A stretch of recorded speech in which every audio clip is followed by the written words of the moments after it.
Hello friends!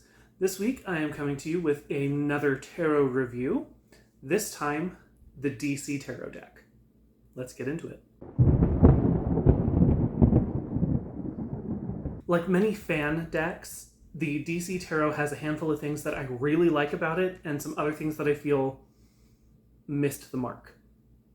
So we're going to go through it piece by piece and start with what I like. First, what I really like is each of the suits are clearly identifiable just by looking at them. With the minor exception of the face cards, you have to pay a little more attention to the King, Queen, Jack, and... not Jack. Wow. Page and Knight. Instead, most of them are distinguished by the little icon at the top. For the numbered cards, each suit is clearly identifiable by the image in the card itself. For example, swords are Katana's swords. Cups, which has an interesting decision. This one doesn't actually show it. Let me grab one of the other ones that will show what I mean. And of course, as soon as I say that, they're all buried. Here we go. Okay. So cups typically is associated with the element of water. But what's interesting is half of the cups have water and half of them are braziers full of fire. So it's an interesting choice because fire can also represent emotions, but typically the more energetic, the anger, passion type emotions. So it's interesting that they included both, which is something I like, but also took me a while to figure out that's what was going on. For wands, it is represented by the Star Rod, which I think is an excellent choice. You'll also find in the suit of wands both Star Girl and Star Man, which makes sense because they're both wielders of the Star Rod. And for pentacles, what I thought was an intriguing choice, but fits, are the Green Lantern Corps rings. Because pentacles are usually depicted as a circle, and it's kind of hard to find a more iconic circle in DC Comics than the Green Lantern rings.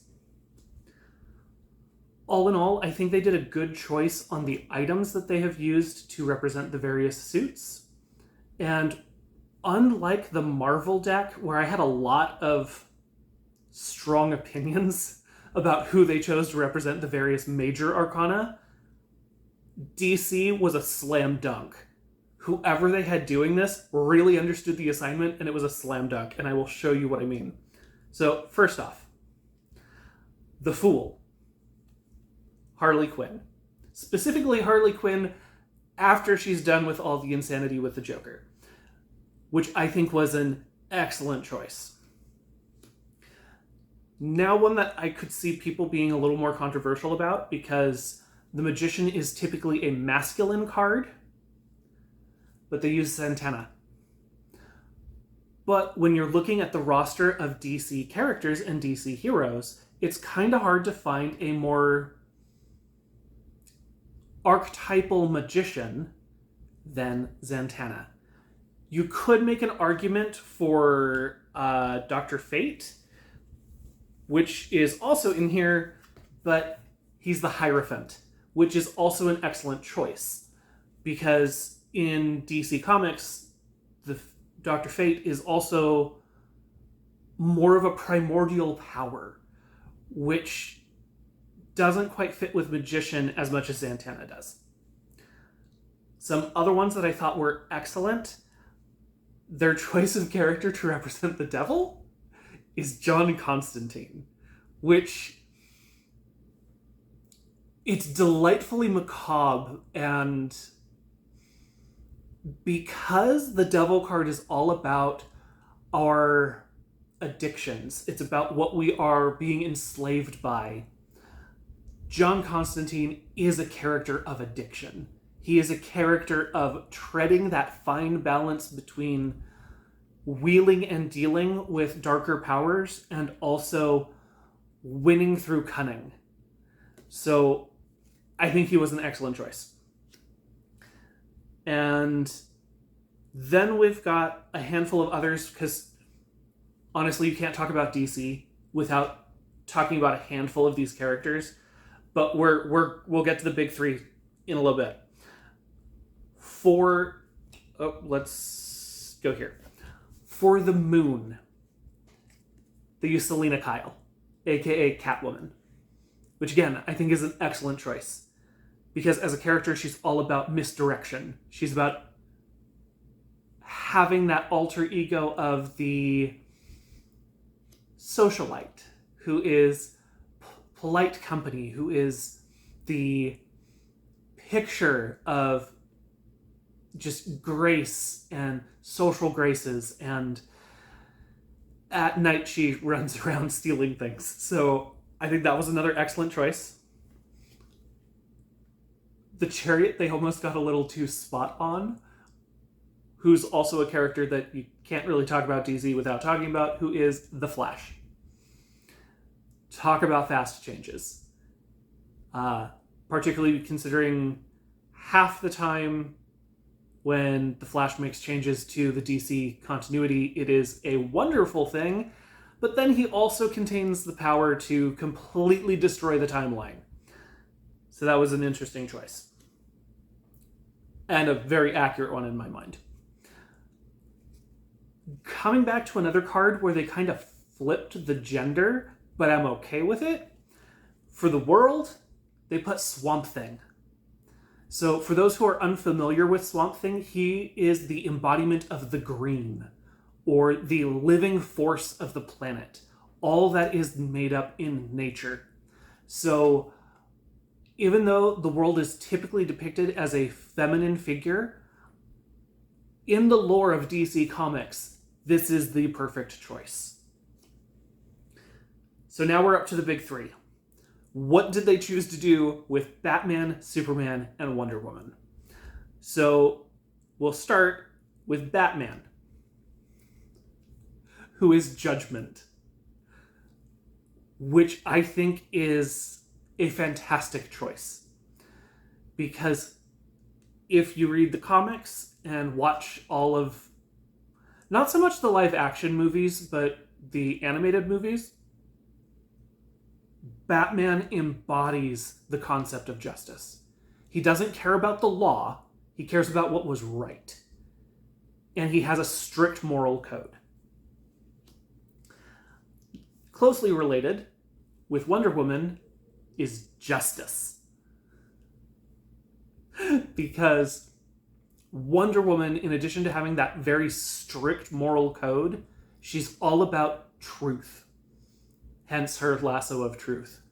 And without truth, there cannot be justice. So I think they did an excellent choice on where they put Wonder Woman. And I bet everyone can guess where they decided to put Superman, because it's just a little too on the nose. The Sun.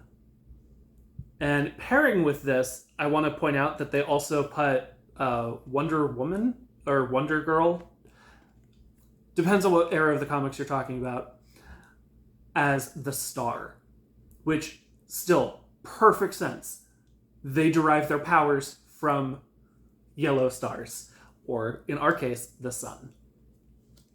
And also in DC Comics, who represents hope more than the superfamily?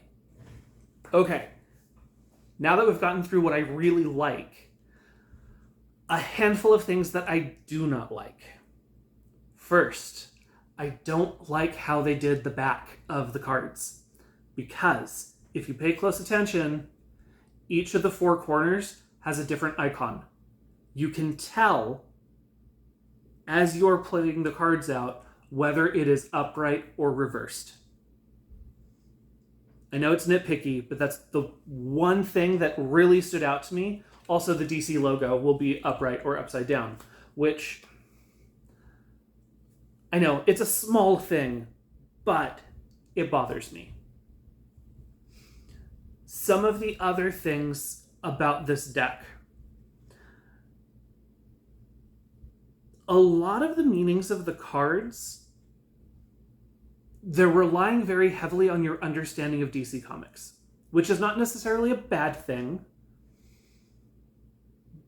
But if you don't know DC Comics, I don't think this deck is particularly readable, because the imagery on the cards will not help you.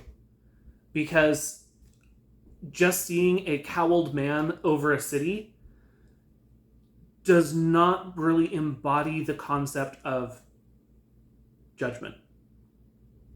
But if you know about the comics, it's a perfect fit.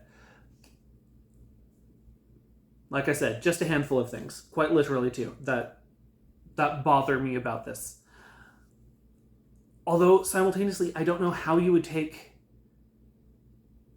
separate the characters from the meaning or really depict the meanings of the cards better.